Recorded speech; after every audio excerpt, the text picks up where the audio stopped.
So it's been a while since I worked on this Alaskan frame pack, but I am trying to get the straps measured out today. So I went ahead and mocked it up to see how long the straps need to be, and also where I want to transition from the wider strap over the shoulder to the narrower strap, which is right underneath my armpit as it travels there. So I'm going to get those dimensions and then plan out what the straps need to look like.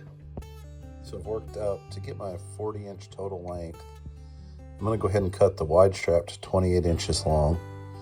And then the strap with the buckle on it, I want to make sure that buckle clears the frame. So it's going to be 9 inches with an 1.5 inch fold back.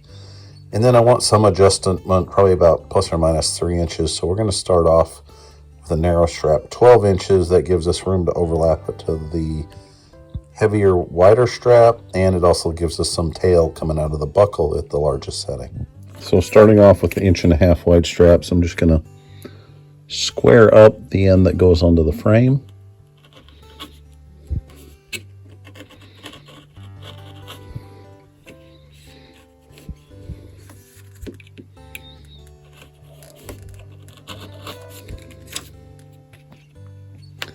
And then I don't like the way the corners tend to curl back, so I would use an English point if I had one, but I don't this size, so I'm just gonna dog ear those off a little bit. So for this end, I'm gonna have to hand point this. I'm gonna go ahead and cut it to the 28-inch length for now.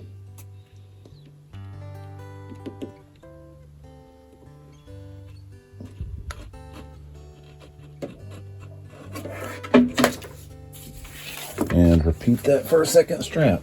We'll repeat this for some 1-inch straps in 12 and 9-inch lengths.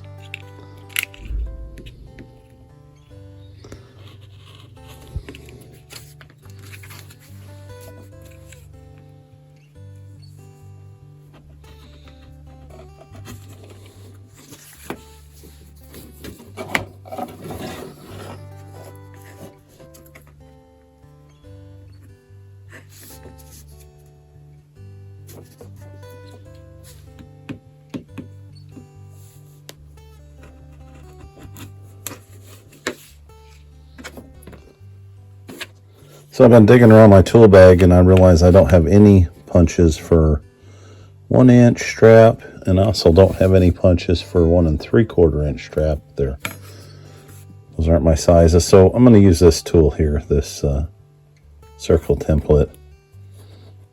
And we're just going to draw in some nice arcs like that. So as I thought about these straps, I would like the long straps to actually have a little bit of a point.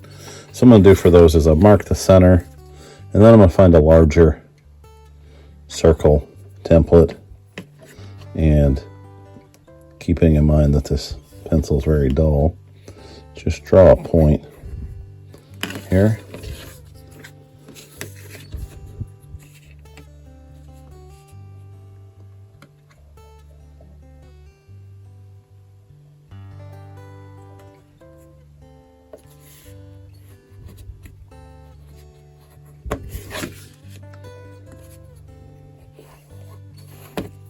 And then I won't make you watch all this, but I like to cut these with a wheel. You could do it with the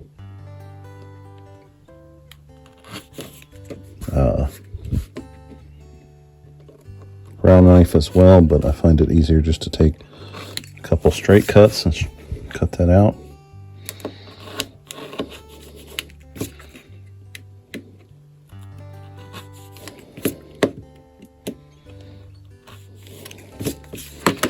And now we have our edges here. In order to bevel the edges, we just pick a size that does less than half the width, so we get a nice round edge. If you like a boxier look, then pick a smaller one. If you want more of a round look, pick a bigger one. So we're going to go with this odd shape number 4. For this one, I really want to round these over. And this is relatively thick leather.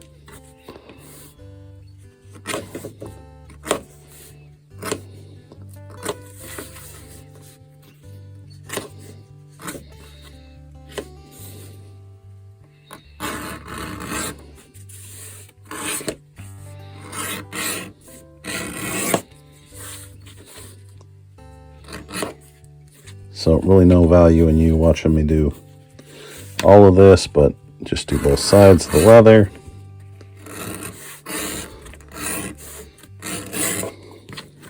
And you can see maybe that we've got a good nice about a 1/3, 1/3, 1/3, which when we slick it'll make it round over really nicely. So I'll finish these up now. We're gonna dip dye these straps today. So I'll try to pour in just enough that I can dye it without wasting it. This is by far my favorite color. I really like natural veg tan leather, but these are some Craftsman sides, and they're just a little bit inconsistent. So saddle tan is an oil dye or a pro dye from Beveling's, and it has a nice once it dries it really is close to just natural.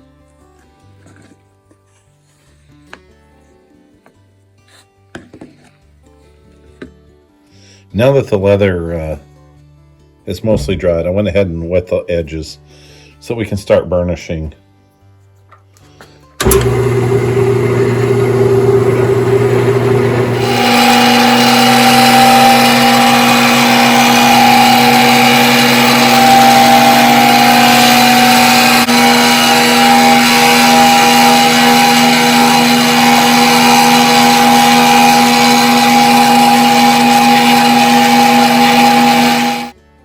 Now that all the edges have been machine slicked, I also have a piece of wax I like to use to go ahead and wax the edges. This is why I don't do my burnishing before dyeing, is this wax will,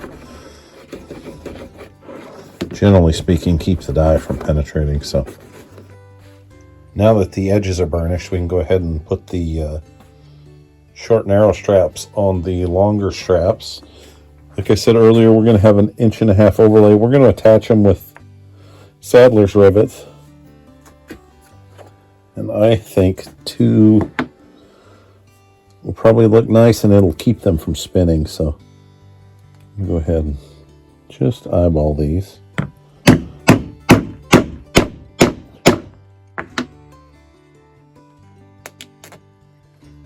And we could glue these. I don't think I will. I don't mind things being repairable, so if one of these straps wears out, it'd be nice to be able to save the other one.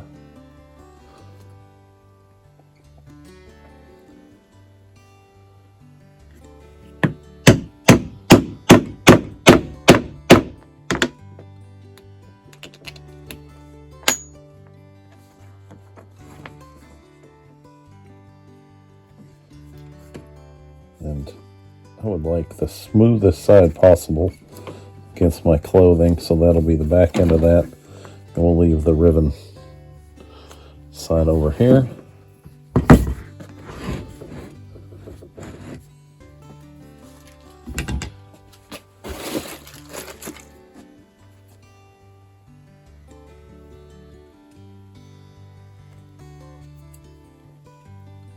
Is there a right way to put on a rivet? Obviously they're punched by a machine, and I like the side the punch hit, the rounded side to be up, but for sure it is a minor thing. So we set these rivets, and then the trick is to leave just a little more. You want to cut these pretty close, just not too close.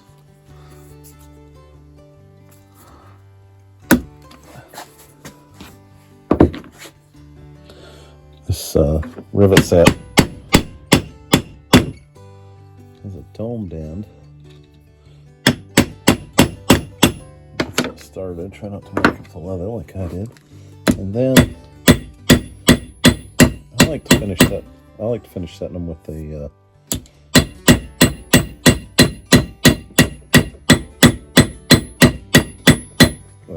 automotive body hammer.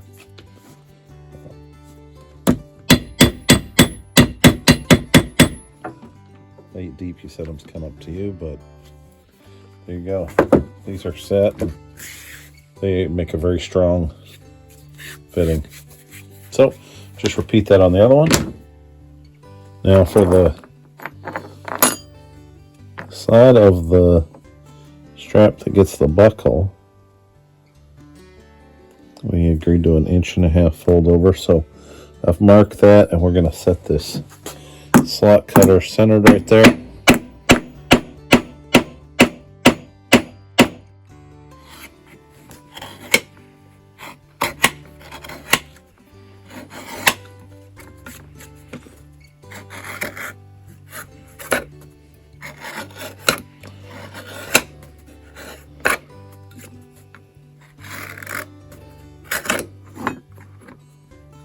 What we're looking for is just to thin this section.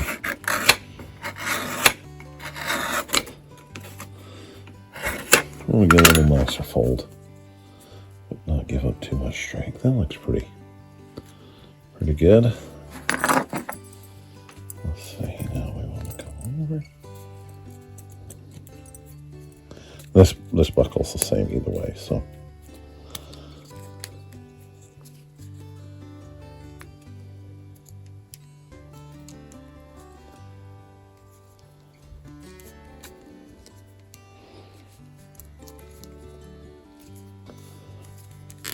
And you can see that leaves a lot more room for the other piece of leather to slide up through with the full width and lock in. We got plenty of room now. So we'll pin that down and rivet it as well, so they all look the same.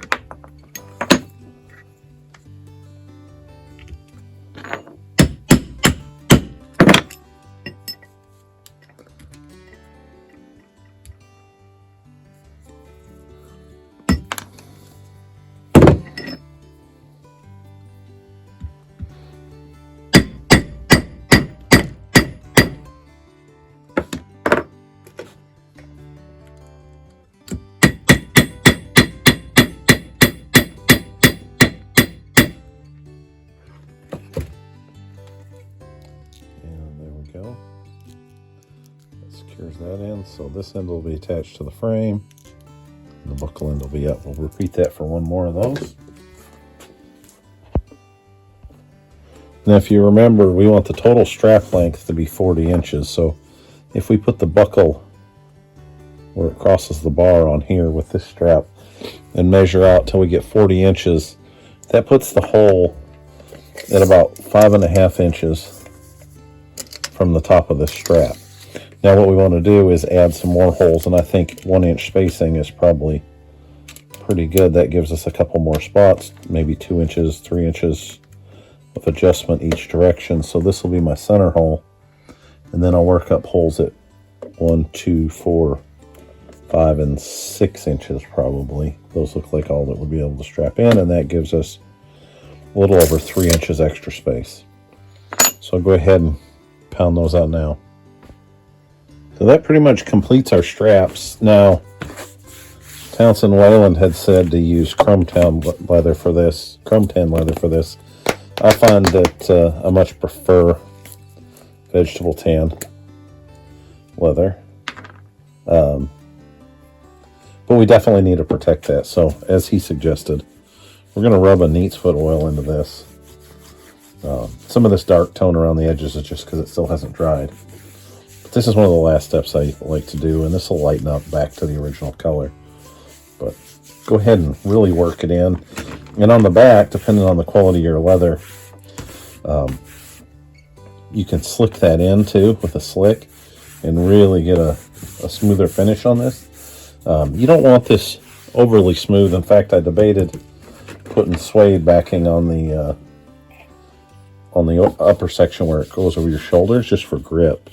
I've made the mistake of doing a lined veg tan before where both sides have top grain, and it won't stay on your shoulder. So we don't want a pack that is constantly sliding off our shoulder. So definitely don't do that.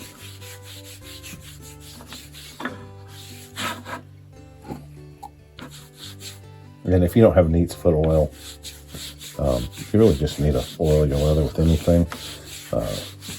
I think mink oil works well. I use it on outdoor gear that's going to get really wet, like shoes.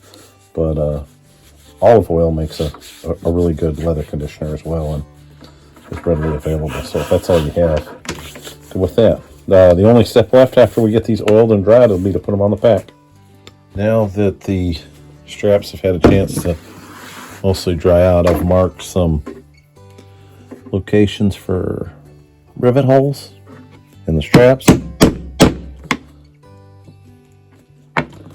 go ahead and punch those.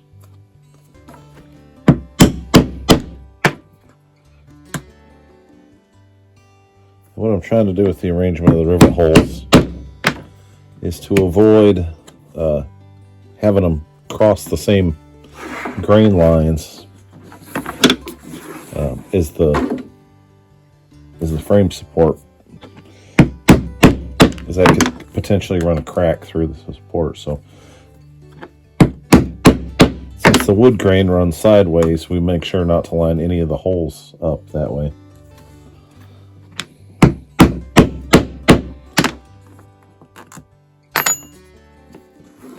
So we'll mark those holes, and then we'll do the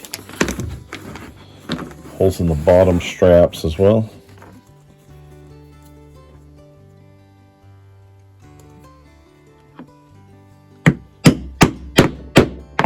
And just like we did on the other end of these straps, I'm going to use 2 holes so that we can set this angle and it won't pivot.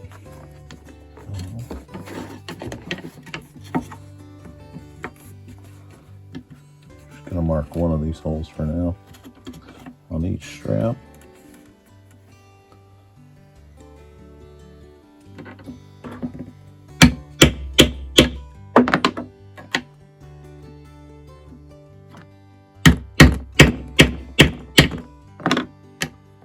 So we can drill those holes.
wanted to do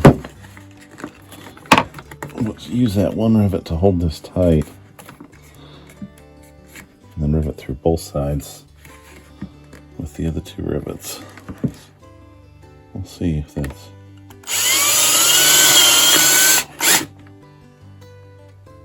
practical.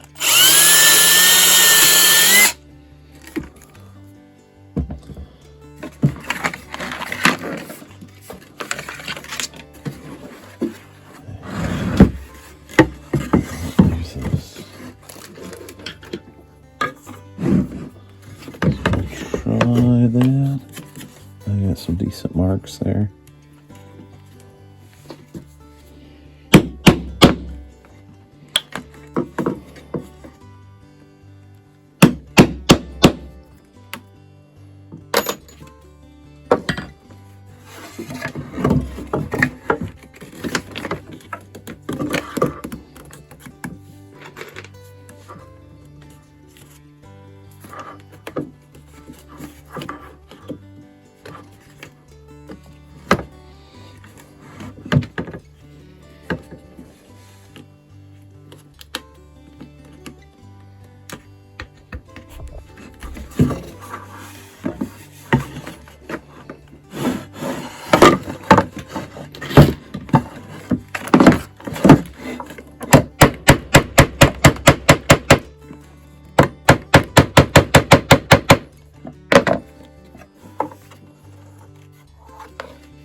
Whoops, wrong one.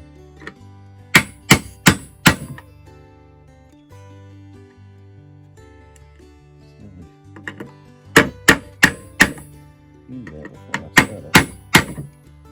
Should work all right.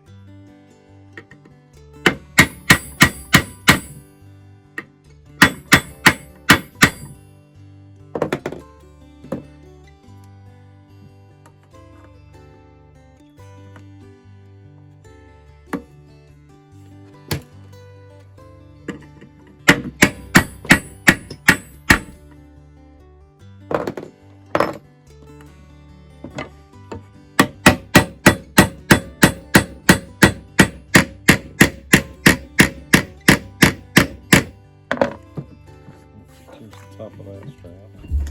Let's see.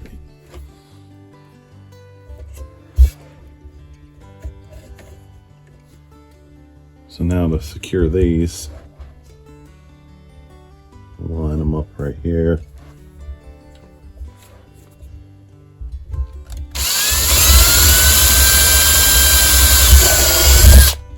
I'm just going to set one hole for now because I don't want to get the angle wrong.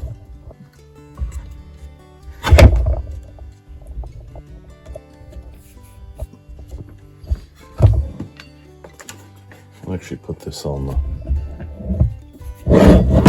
do one, put it on, wear it, and see where it goes from there.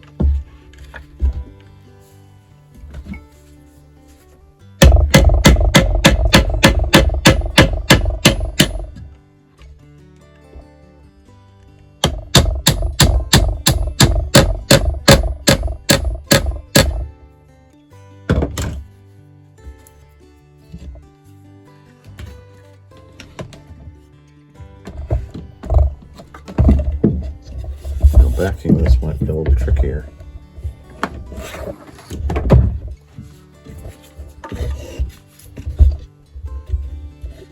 And I did think about putting screws on these with the grommet, but I was concerned that It would just work loose over time, cause other problems. All right, so I had to move this to a different bench. The shelves on my other one were getting in the way. So it is now on the edge of my table saw. I got a steel top that I can hang it over.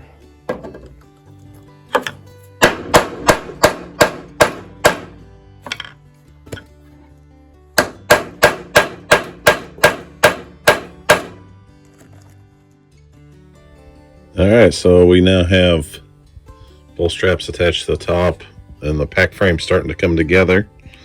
It's only now that I realized my mistake. The canvas most likely needs to come over this rivet, so I'll probably have to drill it out and then decide, do I want to put the straps through it or push them a little lower. I should have enough adjustment to get them below it, but I may want to go through the canvas in order to help pin the canvas onto the frame.